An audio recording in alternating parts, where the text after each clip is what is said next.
2022년 3월 27일 주일 함께 은혜 나누실 하나님 말씀은 창세기 30장 25절부터 32절 말씀입니다. 창세기 30장 25절부터 32절 말씀 함께 합독을 하겠습니다.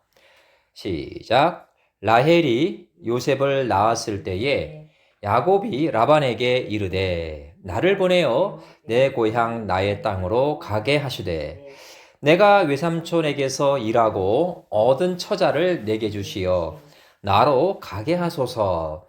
내가 외삼촌에게 한 일은 외삼촌이 아시나이다. 라반이 그에게 이르되 여호와께서 너로 말미암아 내게 복 주신 줄을 내가 깨달았노니 네가 나를 사랑스럽게 여기거든 그대로 있으라. 또 이르되 내 품삯을 정하라. 내가 그것을 주리라. 야곱이 그에게 이르되 내가 어떻게 외삼촌을 섬겼는지 어떻게 외삼촌의 가축을 쳤는지 외삼촌이 아시나이다. 내가 오기 전에는 외삼촌의 소유가 적더니 번성하여 때를 이루었으니 내 발이 이르는 곳마다 여호와께서 외삼촌에게 복을 주셨나이다. 그러나 나는 언제나 내 집을 세우리이까. 라반이 이르되 내가 무엇으로 내게 주랴? 야곱이 이르되 외삼촌께서 내게 아무것도 주시지 않아도 나를 위하여 이 일을 행하시면 내가 다시 외삼촌의 양떼를 먹이고 지키리이다. 오늘 내가 외삼촌의 양떼에 두루다니며 그 양 중에 아롱진 것과 점 있는 것과 검은 것을 가려내며 또 염소 중에 점 있는 것과 아롱진 것을 가려내리니 이 같은 것이 내 품삯이 되리이다. 네, 오늘 저는 현재 여러분의 신앙 수준이 궁금하십니까? 이런 주제로 함께 은혜를 나누고자 합니다. 좀 주제가 길긴 합니다. 오늘은 제 아내로부터 들은 이야기를 소개하면서 설교를 시작하고자 합니다. 대부분의 한인 목회자 사모님들이 그러는 것처럼 아내 역시 일을 합니다. 전형적인 백인 동네에서 아담한 스몰 비즈니스를 운영하고 있죠. 요즘 코로나19로 인해서 다들 사업들이 어려운데 아내가 운영하는 점포 역시 그러합니다. 그래도 하나님의 도우심으로 회복하고 있는 중인데요. 그저께 어떤 낯선 손님이 오셔서 새로운 거래를 시작하게 되었답니다. 근데 이분은 저희 동네 사람이 아니고 옆 마을에 사시는 분인데 굳이 아내 가게까지 와서 거래를 튄 다음 이런 한마디를 툭 던지더랍니다. 자신의 집 주변의 점포 사장들이 너무 불친절해서 이곳까지 왔노라 이렇게 말이죠. 처음에는 제 아내가 그냥 그런가 보다 하고 무심코 지나쳤답니다. 근데 어저께 그런 일이 다시 발생을 한 겁니다. 옆 동네에 거주하는 또 다른 분이 오셔서 똑같은 말을 하면서 물건을 맡기고 갔다고 하면서 참 이상한 일도 다 있다 이렇게 제게 이야기를 하는 것이었습니다. 생각해 보십시오. 이틀 연속 같은 타운에 사는 거주민이 굳이 옆 동네 제 아내 가게까지 와서 하는 말이 사장들이 너무 불친절해서 거래를 하지 못하겠다 이런 말을 했으니 이건 상식적인 혹은 정상적인 상황이 아닌 것이죠. 저는 그 말을 듣고 사실 별로 기분이 좋지 않았습니다. 매출이 증가하는 건 좋은 일이죠, 물론. 그런데 손님들이 무심코 뱉고 간 말이 비수처럼 제 가슴에 박혔기 때문입니다. 무엇보다 아내와 같은 업종에 종사하는 문제의 그 옆 동네 사장님들은 모두 한인들이었고 또한 아주 독실한 그런 신앙인들로 알려져 있는 분들이었음을 제가 알고 있기 때문이기도 했습니다. 흔히 신앙과 생활이 분리된 그리스도인들이 보여주는 그런 전형적인 모습을 그들의 입술을 통해 직접 확인한 셈이었으니까 제 기분이 좋을 턱이 없었겠죠. 저를 포함한 많은 그리스도인들이 오해하는 부분이 하나가 있습니다. 자신의 신앙을 측정할 수 있는 곳이 교회라고 착각하는 바로 그것입니다. 하지만 오늘 성경 본문을 포함한 수많은 성경 텍스트들은 우리의 신앙 수준을 재단하는 장소는 교회 바깥임을 증언하고 있습니다.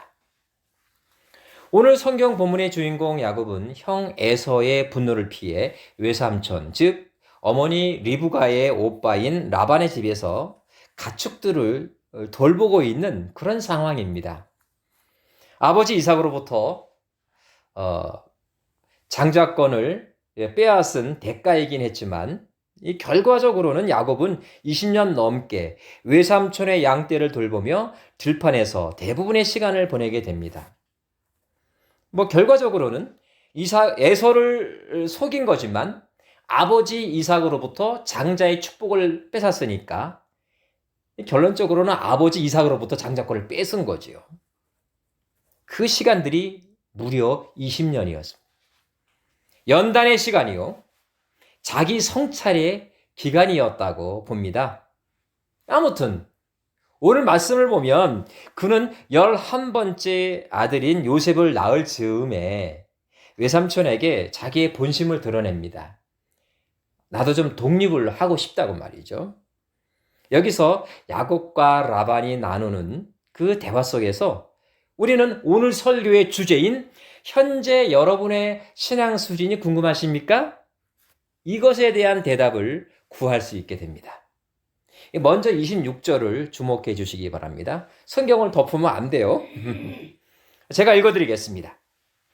내가 외삼촌께 한 일을 외삼촌이 아십니다. 라고 야곱이 말합니다. 그죠? 그런데 라반의 입술을 통해 돌아온 대답이 이러합니다. 여호와께서 너로 말미암아 내게 복 주신지를 내가 알고 있다입니다. 이들의 대화를 요즘 말로 한번 재정리하면 이러합니다. 외삼촌은 내가 한 일을 알고 계시죠? 라고 물으니까 라반이 너로 인해서 여호와께서 나에게 복을 부어주셨지 라고 대답을 했다 이겁니다. 어렵지 않죠? 일반 구어체로 구성하면 이렇다 이겁니다. 사실 이 말을 뒤집으면요. 내가 너 때문에 하나님의 저주를 받았어 라는 말로 되돌아올 수 있는 가능성을 열어놓고 있다는 점에서 마냥 감동적인 대화일 수만은 없다. 저는 이렇게 생각합니다. 저는 야곱과 라반의 대화를 조금 더 컴팩트하게 압축해서 좁혀보려고 합니다. 그 말이 이겁니다. 내가 한 일입니다. 내가 한 일. 저는 오늘 바로 이 말에 초점을 맞추고 싶습니다. 외삼촌 라반은 야곱이 한 일을 통해 여호와의 손길을 감지했기 때문입니다. 그렇다면 야곱은 도대체 어떻게 라반의 집에서 일을 했을까요? 이런 궁금증이 생기지 않습니까? 야곱이 예를 들어 빈둥빈둥 놀면서 나는 하나님의 사람이니까 이런 생각을 갖고 있으면서 그리고 함부로 여호와 이름을 팔면서요. 돈 나와라 뚝딱, 은 나와라 뚝딱 이렇게 주문을 외우면 하나님께서 오냐 옛다 금과 은이 여기 있다 이렇게 응답해 주셨을까요? 천만에요. 전혀 아닙니다. 성경 창세기 31장 7절을 한번 보시기 바랍니다. 한 장만 넘기면 됩니다. 외삼촌 라반은 야곱의 품삯을 몇 번이나 속였다고요? 창세기 31장 7절을 보면 10번이나 속였다. 이렇게 기록되어 있습니다. 정말 양심에 털난 사람이죠. 한 번도 아니고 3번도 아니고 5번도 아니고 몇 번이요? 10번을 속여서 떼먹었다 그 얘기입니다. 이쯤 되면 불평원 고사하고 사단이 나도 아주 큰 사단이 날 수 있는 상황이지요. 동의하십니까? 그럼에도 불구하고 야곱은 다음과 같이 이랬습니다. 그럼에도 불구하고 야곱은 불평하지 않고, 제가 좀 길게 성경을 인용할 텐데 천천히 읽어드릴게요. 왜 천천히 읽어드리냐면 한번 그림을 그려보라 그 이야기입니다. 다음과 같이 이랬습니다. 창세기 31장 38절부터 42절입니다. 자, 여러분 그림을 그리세요. 머릿속으로. 야곱의 말입니다. 내가 이 20년을 외삼촌과 함께 하였거니와 외삼촌의 암양들이나 암염소들이 낙태하지 아니하였고 또 외삼촌의 양떼의 순양을 내가 먹지 아니하였으며 물려 찢긴 것은 내가 외삼촌에게로 가져가지 아니하고 낮에 도둑을 맞았든지 밤에 도둑을 맞았든지 외삼촌이 그것을 내 손에서 찾았으므로 내가 스스로 그것을 보충하였고 내가 이와 같이 낮에는 더위와 밤에는 추위를 무릅쓰고 눈 붙일 겨를도 없이 지냈나이다. 내가 외삼촌의 집에 있는 이 20년 동안 외삼촌의 2딸을 위하여 14년, 외삼촌의 양떼를 위하여 6년을 외삼촌에게 봉사하였거니와 외삼촌께서는 내 품삯을 10번이나 바꾸셨으며, 정말 웃음이 나옵니다. 우리 아버지 하나님, 아브라함의 하나님 곧 이삭이 경외하는 이가 내 고난과 내 손의 수고를 보시고 어젯밤에 외삼촌을 책망하셨나이다.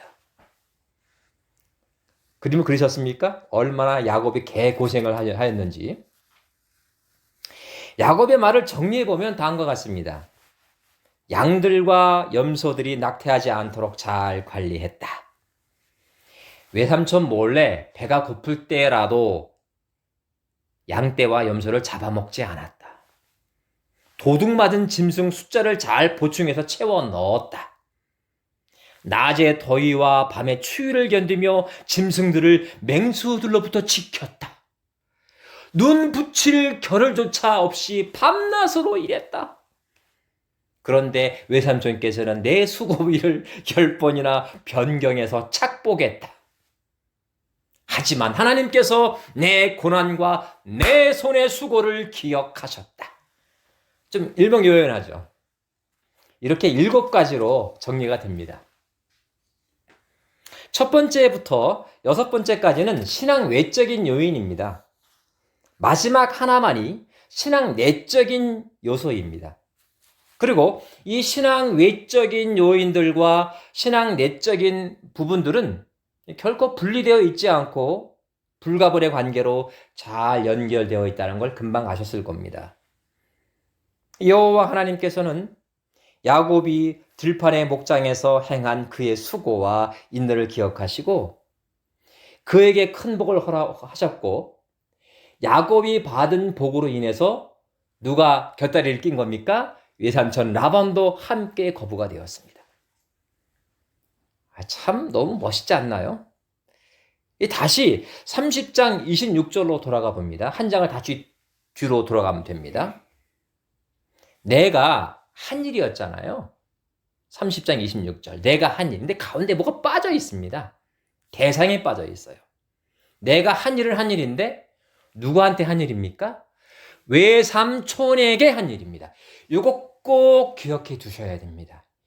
어떻게 보면 오늘 설교 본문이라든지 내용이라든지 성경 말씀 다 잊어버려도 괜찮아요. 근데 요 30장 26절에 기록되어 있는 내가 한 일, 조금 길게 늘리면 내가 외삼촌에게 한 일, 요거 꼭 기억하세요.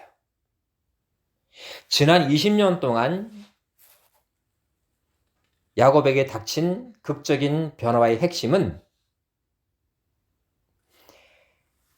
다른 것이 아닙니다. 형 에서를 속여서 아버지로부터 장자의 축복을 받았던 그 야곱은 편하게, 사기꾼처럼 편하게 살려는 야곱이었습니다. 근데 지난 20년 동안 그는 어떻게 바뀌었습니까? 그가 한 일로 인해서 여호와께 기억하신 바 되었는데, 그가 한 일이 뭡니까?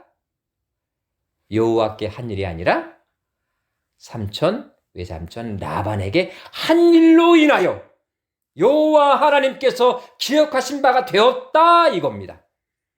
완전히 극적인 변화가 이루어진 거죠. 거듭 말씀드립니다. 너무너무 중요한 부분이니까.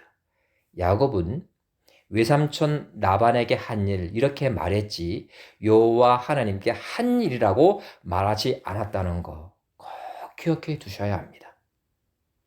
이것이 현재 여러분의 신앙의 척도를 측정해주는 수단이기 때문입니다. 야곱은 일상생활 속에서 매일 루틴하게 이루어지는 그 일에 최선을 다했습니다. 그 일은 결국 사람 사이에서 이루어지는 일일 수밖에 없는 거예요. 야곱은 사람 사이에서 이루어지는 이 일을 결코 소홀히 하지 않았습니다. 영적인 일이 아니라고 해서 소홀히 하지 않았다, 이 이야기입니다. 물론 하나님께서 자신과 함께 한다라는 확신이 있었지만 밤낮 없이 눈 붙일 틈 없이 20년 동안 성실을 다했습니다. 여호와 하나님께서는 이것을 기억하셨습니다. 그리고 20년 만에, 무려 20년 만에 고향으로 돌아가는 그의 손을 빈손으로 두지 않으셨습니다. 할렐루야. 이로써 우리는 현재 나의 신앙 수준이 결정되는 그 장소는 교회 안이라기보단 교회 밖이라는 사실을 재확인할 수 있습니다. 이 사실을 그 누구보다 잘 인지했던 신약 성경의 인물이 바로 사도 바울입니다. 그는 사도행전 20장 33절과 34절에서 다음과 같이 언급합니다. 여러분이 잘 아시는 말씀이에요. 내가 아무의 은이나 금이나 의복을 탐하지 아니하였고 여러분이 아는 바와 같이 이 손으로, 뭐라고요? 이 손으로 나와 내 동행들이 쓰는 것을 충당하였습니다 라고 말합니다. 고린도전서 9장을 보면 이 부분을 조금 더 구체적으로 파악할 수 있는 말씀이 있습니다. 우리가 먹고 마실 권리가 없겠느냐? 우리가 다른 사도들과 주의 형제들과 혹은 게바와 같이 믿음의 자매된 아내를 데리고 다닐 권리가 없겠느냐? 어찌 나와 바나바만 일하지 아니할 권리가 없겠느냐? 누가 자기 비용으로 군 복무를 하겠느냐? 누가 포도를 심고 그 열매를 먹지 않겠느냐? 누가 양떼를 기르고 그 양떼의 젖을 짜먹지 않겠느냐? 이렇게 말합니다. 4절부터 7절이에요. 바울을 둘러싼 많은 사람들이 왜 사도 바울은 다른 사람들처럼 교회의 사례비를 받지 않고 심지어 오늘 말씀 인용해 드린 것처럼 결혼도 하지 않고 전도 사역을 하느냐에 대한 의혹을 끊임없이 제기했습니다. 참 잘해도 탈이에요. 그에 대한 대답이 바로 이 부분인 거죠. 세상 사람 그 누구도 자기 비용을 대면서 군 복무를 하는 사람은 있습니까? 없습니까? 없습니다. 제정신이 아닌 거죠. 만일 그런 일이 벌어진다면 아마 정신병원에 들어가야 할 겁니다. 하지만 다른 사람도 아닌 바울은 선교지를 돌아다니는 동안 자신은 물론 자신을 따라다니는 동역자들에게까지 모두 일을 하도록 유도했습니다. 더 솔직히 말씀드리면 요구한 거예요. 권면한 게 아니라 어찌 보면 맥락을 읽어보면 거의 강권하다시피 그렇게 요구를 한 겁니다. 소위 자비량 선교의 탄생입니다. 자비량의 터전은 거듭 말씀드립니다. 교회 안이 아니라 어디라고요? 교회 바깥입니다. 이 부분에 대해 일부 사람들이 시비를 건 거죠. 교회에 전폭적인 지원을 받으면 더 많은 사람들을 주님께로 인도할 수 있지 않겠느냐라고 말이죠. 듣기엔 좀 그럴싸해 보이기는 합니다. 아주 단말처럼 느껴져요. 달콤하죠. 이에 대해 사도 바울은 다음과 같이 말합니다. 우리가 이 권리를 쓰지 아니하고 범사에 참는 것은 그리스도의 복음에 아무 장애가 없게 하려 함이로다. 12절 말씀 연이어 인용해 드렸습니다. 다시 말해 다른 이들처럼 교회로부터 재정적인 서포트를 받을 권리를 쓰지 않고 스스로 일을 하여 일상생활의 비용을 충당하는 그 수고를 감당하는 단 하나의 이유는 복음 전파에 방해가 되지 않기 위해서다. 바로 그것 때문에. 저는 설교를 준비하면서 이 고린도전서 9장 말씀을 읽고 또 읽으면서 마음이 너무 아려왔습니다. 저를 포함한 현대교회 기독교 지도자들에게 가해지는 아주 따끔한 충고였기 때문입니다. 사도 바울은 복음 전하는 일이 자랑할 만한 일이 결코 아니고 오히려 복음을 전하지 않으면 화가 있을 거라고 말했습니다. 그래서 교회 구성원들이 피와 땀을 흘려 번 물질이 함부로 쓰이는 것에 대해 경계를 하고 있는 거죠. 더 나아가서 만에 하나 교회의 재정적인 후원이 단절되었을 때 전도 사역이 중단될 수 있다라는 그 가능성을 염두에 두었음이 틀림없습니다. 너무너무 지혜로운 분인 것이죠. 바울 선생님은 동료들과 함께 장막 깁는 일에 최선을 다했습니다. 그것은 먹는 일 이상의 의미를 가지고 있다는 것을 그가 잘 알고 있었기 때문입니다. 이는 마치 외삼촌 라반의 속임수를 뻔히 알면서도 그의 양떼에 돌보는 일을 소홀히 하지 않았던 야곱의 이야기와 그 맥락을 같이 합니다. 자신이 하는 세상의 일이 곧 복음 전파와 깊은 관련이 있다고 생각하는 그 마음은요, 곧 양떼들을 잘 돌보는 일이야말로 하나님을 위해서 하는 일이라고 생각하는 것과 별로 다르지 않습니다. 같은 가치를 가지는 거예요. 오늘 말씀을 정리하면서 제가 좋아하는 이용표 집사님에 대한 짤막한 간증을 소개하고자 합니다. 그의 간증을 직접 촬영한 영상이니까 믿을만한 이야기라고 생각이 되네요. 여러분이 잘 아시는 이용표 선수는 건국대학교 시절 축구 선수로서 그렇게 강력한 피지컬을 갖지 못했습니다. 우리가 보는 바와 같습니다. 얼마나 아담합니까? 그래서 후배들조차 각종 연령별 국가대표 선수로 선발될 때 그는 번번이 고배를 마셨지요. 왜 아쉬움만이 그 가슴속에 없었겠어요. 하지만 그는 좌절하지 않고 언제나 그 누구보다 먼저 기상했고 밤 늦게까지 훈련에 열중했습니다. 그야말로 성실의 아이콘이었죠. 그래서 감독님과 동료들 또 후배들이 그를 주장으로 뽑기까지 했습니다. 인정을 받은 거죠. 자신에게 주어진 상황을 원망하지 않고 언제나 감사했고 하나님을 예배하는 일에 결코 소홀히 하지 않았습니다. 그러던 어느 날 이영표 선수가 한 친구를 전도하게 되었다고 합니다. 사실 예수를 믿은 다음 얼마 되지 않은 시점이었다고 해요. 근데 얼마나 전도하고 싶은지 견딜 수가 없어서 한 친구에게 전도하기로 마음을 먹은 거죠.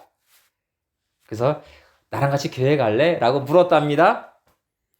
근데 그 친구가 너무나 선선히 예수님 영접할게 라고 말을 하기에 너무 놀랬답니다. 이영표 선수가. 그래서 물었답니다. 너 왜 그래? 그랬더니 돌아온 대답이 이러했답니다. 응? 내가 믿는 예수님이라면 나도 믿을 수 있을 것 같아. 사랑하는 성도 여러분, 여러분이 하시는 일을 통해 주위 분들이 하나님의 손길을 느낄 수 있기를 바랍니다. 있습니까? 마치 야곱의 외삼촌 라반이 야곱아, 내가 했던 일을 보니까 하나님께서 내게 복을 주신 이유를 내가 알겠다 라고 고백한 것처럼 말입니다. 존경하는 여러분, 세상의 일과 하나님의 일을 분리하지 마시기 바랍니다. 그 일이 여러분을 세속주의 혹은 물신주의의 함정으로 인도하는 것이 아니라면, 그런 일이 아니라면 최선을 다하시기 바랍니다. 이영표 집사님이 자신에게 주어진 그 일에 최선을 다하지 않았다면 사랑하는 친구를 주님께로 인도할 기회는 없었을 것입니다. 여러분께 진심으로 바라는 제 소망은 이것 하나입니다. 내가 믿는 예수라면 나도 믿을만 하겠다. 이런 말을 우리 모두가 듣는 바로 그것입니다. 이 말이 곧 여러분과 저의 신앙 수준을 가늠해주는, 측정해주는 잣대이기 때문입니다. 세상 사람들과의 접점, 바로 그 지점에서 오늘의 주인공 야곱처럼 우리 모두가 수고와 인내로 하나님께 영광이 될 만한 많은 일들을 창출해 낼 수 있으시길 예수님의 이름으로 간절히 축원합니다.